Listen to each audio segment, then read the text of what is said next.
ప్రజల్లారా, ఈ కార్ విషయంలో లొట్టపీసుల రామన్న ఒప్పుకున్నాడు.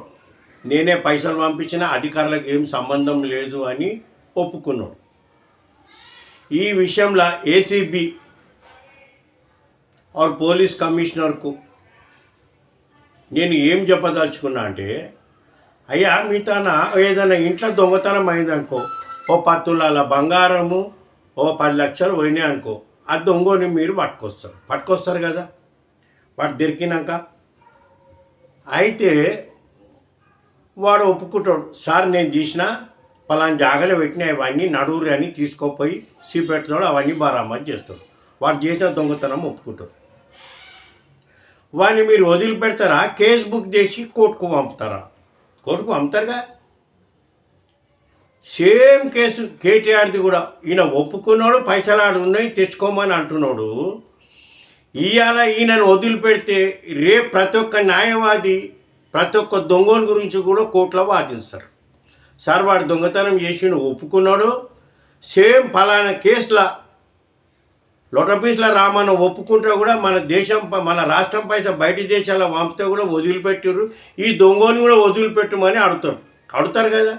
మళ్ళా తప్పకుండా ఈయన మీద చర్యలు తీసుకోవాలి, ఆవిడ జైలుకు కూడా పంపుతారు ఇట్లాగన్నా అని నమ్మకం ఉన్నది. రేపు ఈయన వదిలిపెడితే మరి రేపు అందరు దొంగలను వదలాలి ఇట్లాగే.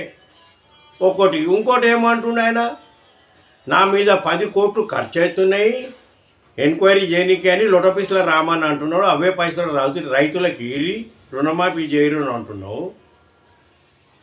55 కోట్లు తీసుకుపోయి బయట దేశంలో పెట్టినావు. ఆట తెచ్చి మన దేశం ఆటలన్నా కారు రేసులు తెచ్చిడ పెట్టి అంత పైసలు తిని అలా 41 కోటి రూపాయలు మీ బీఆర్ఎస్ పార్టీ ఆఫీసులకు వేసుకొని ఏం తమాషాలరా ఇవి. ఎంక్వైరీ చేసిర్రు, పైసలు ఖరాబ్ అవుతున్నాయని అంటున్నావు. ఒక దొంగతనం చేసే వాడు ఏడాడు అమ్ముకుంటూ ఏడాడు దాపెట్టిరు, వాడిని తీసుకొని పోలీసు వాళ్ళు అంతా తిరుగుతారు. అయితే వాడి వెనుక పైసలు ఖరాబ్ అయినట్ట, ఒక దొంగని పట్టినట్ట. ఈయన మాట్లాడుతున్న మాటలు, లొట్టపీసుల రామన్న మాట్లాడుతున్న మాటలు ఇది ఉన్నాయ్యా విన్నారా? అన్ని కింద పెడితే మీద అన్ని అబద్ధాలు. తండ్రి కొడుకు అల్లుడు బిడ్డే అన్ని అబద్ధాలు. వీళ్ళకి ఇంకా సరిపోలే.